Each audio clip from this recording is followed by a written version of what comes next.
Hello, this is Julian with Coffee Reviews, and today we'll be reviewing the Ganale Dulacha Natural Processed Ethiopia from Passenger Coffee. And there's the bag right there. And for the record, Passenger technically calls their natural processed coffees dry processed coffees. But yeah, Passenger, of course, based out of Lancaster, Pennsylvania. And this coffee right here was a suggestion to us by Barry. So shout out to and thank you to Barry for the suggestion. As I always say, we do our very best to accommodate anybody when they have a specific suggestion in terms of a coffee for us. And it helps that this comes from a coffee roaster that I have so many positive things to say about, one of my 5 favorite coffee roasters in the entire world. And I think one more fun thing about this review is I actually know a number of people that purchased this exact same coffee. So hopefully you'll be able to compare and contrast your own experiences with this review right here. But yeah, Passenger, they have so many positive things going for them. They're one of only 3 coffee roasters that have featured in our top 10 coffees of the year list in both years that we've done that list, alongside Manhattan and Sweet Bloom. So it's safe to say that I have a very high impression of Passenger.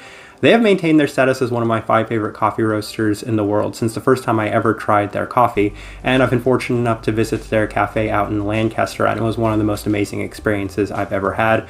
They're an amazing coffee roaster. They're even more amazing people in general, so anytime I get an opportunity to review one of their coffees, it's a nice little pleasant experience for me. Looking forward to discussing this one. This right here is day 27 of this coffee. And recipe we went with for this coffee was actually a very kind of toned down recipe. 16.67 to 1 water to coffee ratio, brewed at 201 degrees Fahrenheit. And I liked this one better through the Chemex. Passenger does have a brew guide on their website as well, which I believe is a 15.625 to 1 water to coffee ratio, brewed at 210 degrees Fahrenheit. I might have the ratio wrong. I know the temperature is correct, but Passenger is a light American for the roast profile. And with that out of the way, let's go ahead and start discussing this coffee. Day 14, first impression, and there were some brewing water issues. So I've mentioned this with a couple of other videos that specific gallon of water that I had, I think that there was some error. I might have accidentally mixed some third wave water in that bottle specifically. So as a result, it just kind of came out a little, well, metal and tinny, overly acidic. So this wasn't any representation of this coffee. I kind of knew that when I tried that coffee. So I said, hey, scrap this day, still need to document it and say, well, we had an error on that first day. Day 16, corrected the issues, ran it through the Chemex, and found it quite pleasant. There were a couple of really standout things in the cup, including a very strong berry syrup aroma that comes from the cup of coffee. And that's obviously going to be the first thing you notice from a coffee is the aroma. The first thing I do anytime I get a cup of coffee, whether I brew it myself or I get it from a shop, is, well, take in the aroma of the coffee. And it has a very strong mixed berry aroma to it. So it wouldn't be too difficult to pick out in a blind taste test that this is a natural coffee just because of the aroma itself. And, well, the cup does cool down wonderfully, and it does have a heavier chocolate, but also a pretty nice peach-like finish to it. And this is brewing from a very standard recipe through the Chemex. So I was saying, okay, we might be working with something pretty positive here. Day 18, oftentimes feel that the best experience for this coffee is after it has drastically cooled down. So I definitely don't enjoy this coffee as much right off of brew, but it does open up a lot more, and there's kind of this nice berry sweetness as it does cool off, and you do experience a fair bit of the lingering peach, and that's probably the best thing I can say when brewing at slightly higher temperatures, is that you do get much better flavors as the coffee cools down and it does finish. It can be a little heavier in the start of that experience though, so that's why I typically prefer the lower temperatures. We'll get into that in a little bit. Day 20, there is still a strong berry syrup forefront, definitely an aspect of the natural processing, as it is accompanied by a semi-bitter chocolate. So I wouldn't necessarily say that this is a 100% true milk chocolate, at least from the way I was brewing it initially in these earlier stages. It did have a slight bit of bitterness to it, so maybe a slight percentage cacao chocolate if we're being very specific. But again, it is opening up as it does cool down, and the peach is in traces behind a more robust chocolate. The chocolate at times could have been quite robust. Day 23, ran it through the AeroPress, and not much of an improvement. I really don't like this coffee through the AeroPress, and I even went with their AeroPress recipe. And for a fun fact, for people that don't actually know, Passenger brews all their coffees in store with the AeroPress if you get something hand brewed. So typically people say to me that they think the best way to go with Passenger's coffees is through the AeroPress, and I've been, kind of raving about the AeroPress with Madcap's coffees, but this one definitely wasn't a winner for me, as I didn't particularly like it this way. It was a bit purple on the forefront and had some chocolate dominant characteristics at the moderate temperatures, and a lot less of the stone fruit when brewed this way for me specifically.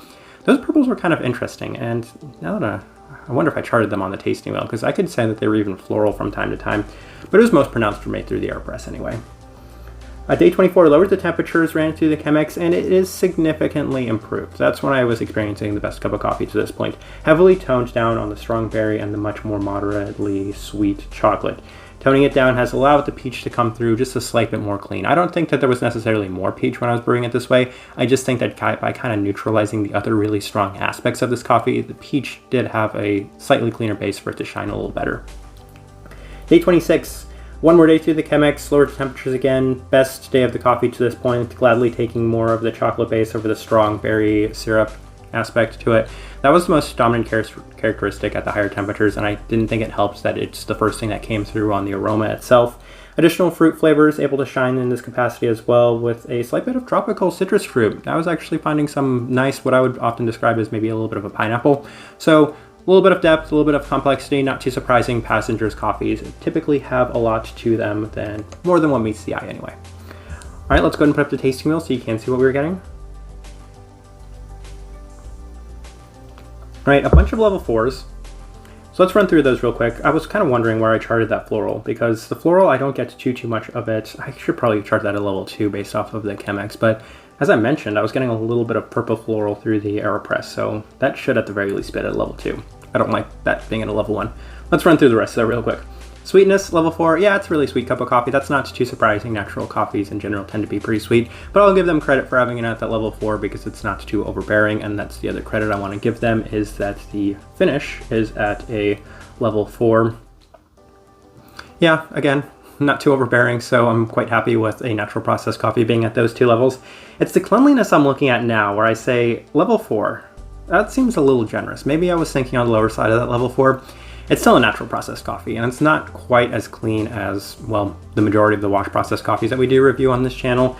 It is definitely on the cleaner side of natural, so maybe I was giving it the benefit of the doubt being a natural processed coffee, bumping it up there, but 3 or 4. I'll be honest on that one. So I'm already disagreeing with my tasting wheel trying it today. Berry fruit, level 4. I think it was kind of a miracle I was able to tone that one down because that was pretty intense a lot of the time, especially at those higher temperatures. So that one at times maybe could have been as high as a 5, but even at its most potent, I would still put that at the higher side of the level 4. So I agree with that. Chocolate, level 4. I think I briefly read through their description. I think they said traces of milk chocolate, and that's something I disagree with because I would say the chocolate was almost as equally pronounced as the berry from time to time. And when I adjusted the recipe, the chocolate actually became the most pronounced characteristic to this cup of coffee. So that's why they're an equal measure on the tasting wheel. But time to time, you're getting different ones that were maybe dominating the cup a little bit more. And that's where the stone fruit comes into play, as it was definitely the tertiary characteristic to it. It was definitely the third most pronounced aspect for me. So that one's at a level 3. I'm okay with it being there. The citrus fruit, level 2. Body, level 3.